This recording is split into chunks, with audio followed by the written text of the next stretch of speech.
va enchaîner avec le prochain. Et là, on va parler de low-code, de no-code et d'IA générative. Alors, est-ce qu'on peut parler de mariage idéal? C'est ce que va nous expliquer Laurent Carrier de L'Oréal. Donc, la discussion a très rapidement démontré au sein de l'atelier que là, par rapport peut-être à d'autres sujets de l'IA générative, en fait, on ne se pose pas la question si ça va être utilisé et comment, etc. C'est utilisé. Donc, les populations, je dirais, autour du développement, les développeurs, les équipes de développement, on a partagé le constat que 50-60%, ça dépend des zones géographiques, utilisent déjà au quotidien les capacités de l'IA générative pour leur permettre d'améliorer, je dirais, leur productivité ou d'améliorer la qualité de leur code. Donc, on est vraiment déjà dans le shift est déjà fait. Et en fait, la problématique, c'est plutôt aux entreprises qui utilisent ces ressources de développement, qui ont des équipes qui courent après, je dirais, comment cadrer ça et comment je vais m'assurer du bon usage. Alors, pourquoi l'utilisation a été massive et les développeurs ne se sont pas posé de questions sur est-ce qu'il faut l'utiliser ou pas? C'est que, globalement, ça va permettre d'améliorer leur productivité, de faire aussi des tâches sur lesquelles ils avaient du temps, de la difficulté à mobiliser du temps, parce que ce n'était jamais prioritaire en raison des pressions de budget, de délai, et donc de faire de la révision de code, de la documentation et du test. Et donc, on voit bien qu'il y a une utilisation massive de ces capacités.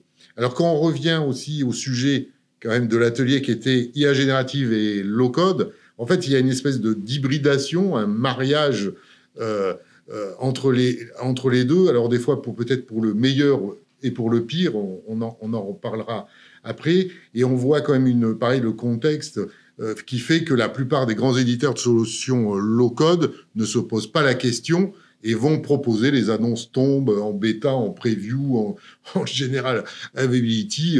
Les capacités de low-code arrivent dans les environnements de ces plateformes de low-code. Donc la machine est en marche et ça secoue un peu les entreprises parce que beaucoup d'entreprises sont encore en train de se poser la question, est-ce que je vais aller sur le low-code ou pas? Ils n'ont même pas le temps d'avoir la réponse, qu'il y a la deuxième vague qui arrive et l'IA générative qui arrive. Donc on est vraiment en train de courir après le lièvre. Un des grands écueils, je dirais, qu'il faut essayer d'appréhender, c'est attention, cette accélération, c'est cette augmentation des capacités à délivrer du code fait qu'on peut avoir une production totalement incontrôlée de morceaux de code, d'algorithmes, mais aussi d'applications qui vont être déployées. Et la DSI risque d'être très vite débordée. Donc, ça veut dire qu'il faut quand même être extrêmement attentif à la mise en place d'une gouvernance, d'un cadre. Et bien sûr, le corollaire, ça induit une maîtrise du risque et de la data. Donc et alors, ça peut revenir aussi sur un sujet qu'on a abordé lors des keynotes, c'est-à-dire se poser la question du pourquoi. Quand même, parce qu'on peut être amené à faire du code pour du code, mais enfin, on fait du code pourquoi, quelle est la valeur, etc. Et ça renvoie à une discussion qu'on a eue dans l'atelier, qui n'est pas si évidente pour les entreprises qui ne sont pas des entreprises de la tech. Bon, pour les entreprises de la tech, la question ne se pose pas, mais est-ce que le code, le software est un asset stratégique pour le business de la boîte? Et quand on a la réponse à cette question, on peut se poser des questions sur le low-code, l'hybridation avec l'IA générative. Clairement, des bouts de code pour faire des scripts PowerShell ou autre, n'a pas de valeur pour l'entreprise. Bon, à la limite, si c'est fait par une IA générative, quels sont les risques? Peu de risques, autant le faire que de payer des gens à faire ça. Par contre, si on est sur un algo beaucoup plus pertinent pour le business de la boîte, là, il faut se poser des questions. Est-ce que je le fais en low-code ou pas? Et si je le fais en low-code, no-code, est-ce que j'utilise ou pas l'IA générative pour aller plus vite et aller plus loin? Ça, c'est les bonnes questions, au-delà du choix. Est-ce que je vais prendre Meta, OpenAI? Bon, ça, c'est OK, c'est un petit sujet qu'il faudra discuter, mais c'est pas ça le vrai sujet. Donc, les facteurs de succès, c'est avoir une évaluation du risque en fonction de la stratégie de ces assets autour d'algo, de software, mettre en place une gouvernance et un monitoring, définir quand même une valeur de tout ça, parce que ça a un coût, les licences ChatGPT, Copilot, enfin, tout ce que vous voulez. Nos amis GAFA vont nous demander quelques dollars en échange. Donc, à essayer de voir quel est le gain que je peux avoir, le gain de productivité, le gain de qualité de code, j'en sais rien. Et offrir un environnement sécurisé selon le niveau de stratégique de votre asset, de votre code. Hein. Ça peut aller dans beaucoup de directions. Donc, globalement, la vision, c'est...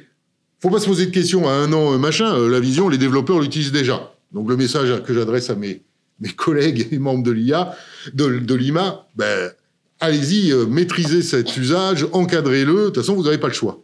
Bon, ça, c'est vraiment le grand message. Le deuxième message, à un horizon, j'irai 1 an, 2 ans, toutes les plateformes de développement vont intégrer ces capacités. Donc ça, c'est le next step, il est déjà écrit. Et ensuite, ce qu'on peut se poser la question, c'est est-ce qu'on va... quel type d'utilisateur va utiliser quoi? En gros, les développeurs professionnels vont plutôt se tourner vers l'IA générative. Le citizen dev va rester avec son low-code, éventuellement les capacités IA générative pour l'aider. Voilà. Mais il va certainement pas aller basculer dans l'IA générative parce que quand même, le code Python, ça reste du code Python et il va préférer utiliser les plateformes de low-code, no-code. En gros, après, il y a 2 catégories que j'ai essayé de définir. On va essayer. Les centaures, qui seront plutôt les product owners, les tech leads, qui vont utiliser ces technologies avec beaucoup de recul, à bon escient, pour essayer de travailler plus sur la valeur, les fonctionnalités. Et après, les cyborgs. Donc les cyborgs, c'est les développeurs. Ils vont travailler en fusion avec plusieurs IA, et ils vont travailler au quotidien sans s'en rendre compte. Et on va avoir des centaures qui vont travailler peut-être avec une équipe de cyborgs. Mais ces cyborgs, sont-ils humains? Sont-ils une IA? Peut-être qu'on verra plus la différence dans quelques années. Et pour conclure, donc vraiment, les 3 takeaways, c'est qu'il faut avoir une réflexion sur le niveau stratégique de nos assets, algo, software, définir une stratégie, une vision autour du low-code, associant ou non l'apport de l'IA générative, selon la valeur pour son entreprise. Parfait, merci beaucoup.